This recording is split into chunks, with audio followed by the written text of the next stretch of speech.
Occupational hearing loss is one of the most common work-related illnesses in the United States. Approximately 22 million U.S. workers are exposed to hazardous noise levels at work. An estimated $242 million is spent annually on workers' compensation for hearing loss disability. It's best when hazardous noise can be removed from the workplace whenever possible. Hearing protection is generally used in situations where dangerous noise exposures can't be controlled or eliminated. Noise is at dangerous levels if you have to raise your voice to speak to someone who is standing 3 feet away from you. Here we'll go over health effects of noise exposure, methods of hearing protection, correctly wearing hearing protection, and audiometric testing. Health effects of noise exposure. Exposure to high noise levels can cause permanent hearing loss. Neither surgery nor hearing aids can correct this hearing loss.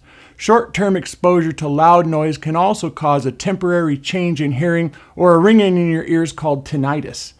These short-term problems may go away within hours after leaving the noise. However, repeated exposures to loud noise can lead to permanent hearing loss. You hear me? What? I don't have my hearing aid on. What in the hell do you want? Excessive exposure to noise is probably the most common cause of preventable hearing loss. Prolonged exposure to sound in excess of 85 decibels is potentially hazardous. After exposure to typical hazardous industrial noise, say in the low 90 decibels for an 8-hour workday, the ear fatigues and develops a temporary threshold shift. 1, 2, 3, 4, 5, 6, 7. Aha! You're on my apartment building on Granite Avenue. You owe me $300.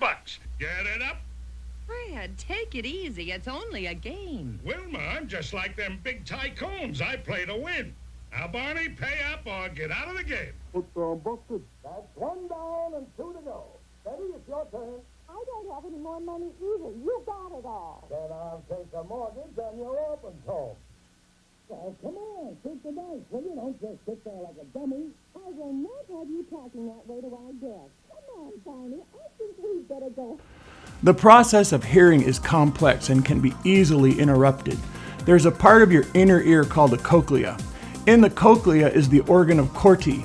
This organ contains hair cells which protrude from the surface and transmit sound vibrations to the brain through the auditory nerve.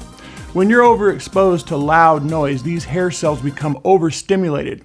Once the hair cells are overstimulated, they become paralyzed and stop responding to sound. After a period of quiet, the hair cells will recover. However, repeated exposure to noise over time will damage these hair cells and they lose their ability to recover. This results in permanent noise-induced hearing loss. The hair cells of the cochlea on the left are those of a person with normal hearing, and the ones on the right show the permanent damage overexposure to noise can cause. If we use an example of seagrass moving with the action of waves in the ocean, we can illustrate the impact of excessive noise on the cochlea hair cells. Initially, when large waves move over the seagrass, the grass bends with the waves, but recovers its position once the wave has passed. After repeated exposure to large waves, the attachment of the seagrass weakens and eventually the seagrass will break off. This is similar to what happens to the hair cells in your ears with repeated exposure to loud noise.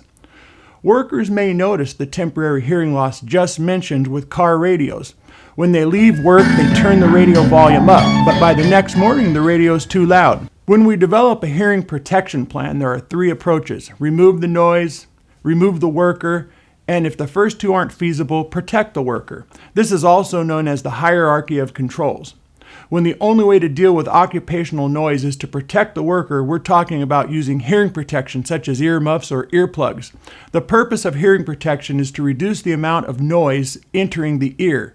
Hearing protection is the last choice in protecting workers from occupational noise. Hearing protection generally provides greater protection from high-frequency noise and less from low frequencies. To be effective, hearing protection must fit properly. There are advantages and disadvantages associated with the use of earmuffs or earplugs. Foam earplugs can be mass-produced or individually molded to fit the ear. They can be reusable or disposable. On the positive side, they're simple to use, less expensive than earmuffs, and more comfortable in hot or damp work areas. On the negative side, they provide less protection than earmuffs and shouldn't be used in areas having noise levels over 105 decibels. They're not as visible as earmuffs, and a supervisor can't easily check to see if workers are wearing them. They must also be properly inserted to provide adequate protection. Earmuffs vary with respect to the material, the depth of the dome, and the force of the headband. The deeper and heavier the dome, the greater the low-frequency protection. The headband must fit tightly enough to maintain a proper seal, yet not be too tight for comfort. On the positive side, earmuffs can usually provide greater protection than plugs, although this isn't always true. They're easier to fit and generally more durable than plugs. On the negative side, they're more expensive and often less comfortable than plugs, especially in hot work areas. In areas where noise levels are very high, muffs and plugs can be worn together to give better protection. All hearing protectors have an assigned noise reduction rating, known as the NRR. This rating can be found on the packaging of all hearing protection devices. When selecting hearing protection, the first consideration is how much noise exposure is in your work area. If the noise is only moderate, you can probably get by with hearing protection that has a lower NRR. The choice of hearing protection is personal and depends on a number of factors in addition to the level of noise. Comfort and the suitability for both the worker and their environment need to be considered. Most importantly, the hearing protection should provide the desired noise reduction. It's best where hearing protection must be used to provide several different types to choose from. If the noise exposure is intermittent, earmuffs are more desirable, since it may be inconvenient to remove and reinsert earplugs. NIOSH recommends that labeled NRRs be reduced as follows. For earmuffs, subtract 25% from the manufacturer's labeled NRR. For formable earplugs, subtract 50% from the manufacturer's labeled NRR. For all other earplugs, subtract 70% from the manufacturer's labeled NRR. One of the main factors driving this reduction is that people often use hearing protection incorrectly. Caring for your hearing protection is important. Always follow the manufacturer's instructions. Check hearing protection regularly for wear and tear. Replace ear cushions or plugs that are no longer pliable. Replace a unit when headbands are so stretched that they don't keep ear cushions snugly against the head. Earmuffs can be disassembled to clean. Wash earmuffs with a mild liquid detergent in warm water and then rinse in clear warm water. Ensure that sound attenuating material inside the ear cushions doesn't get wet. Putting in soft foam earplugs. To get the best protection from your soft foam earplugs, remember to roll, pull, and hold when putting them in. Use clean hands to keep from getting dirt and germs into your ears. Roll the earplugs into a small, thin snake with your fingers. Pull the top of your ear up and back with your opposite hand to straighten out your ear canal. The rolled up earplug should slide right in. Hold the earplug in place with your finger as far as it will comfortably go. Count to 30 while waiting for the earplug to expand and fill the ear canal. Your voice will sound muffled when the earplugs have made a good seal. Check the fit when you're all done. The entire foam body of the earplug should be within the ear canal. Try cupping your hands lightly over your ears. If sounds are much more muffled with your hands in place, the earplugs may not be sealed properly. Take them out and try again. When using earmuffs, adjust the headband so that the ear cups stay comfortably positioned over your ears. The headband should be positioned over the crown of your head. Some earmuffs attach directly to a hard hat. There are also earmuffs that have a strap that's adjusted to keep the earplugs correctly positioned over your ears. If your hearing protection isn't comfortable for some reason, contact your safety manager to see about other options. Audiometric testing.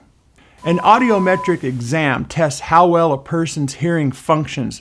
The test covers both intensity and tone of sounds to determine how well a person can hear. It's used to diagnose hearing loss. Tones of different frequencies are presented. The goal is to find the softest sound level in which a person can hear the different tones. This determines a hearing threshold. A written hearing conservation program is required by the Occupational Safety and Health Administration, OSHA, whenever employee exposures equal or exceed an 8-hour time-weighted average sound level of 85 decibels. Review. We've covered the following: health effects of noise exposure, methods of hearing protection, correctly wearing hearing protection, audiometric testing. Remember these two facts. Noise-induced hearing loss is 100% preventable.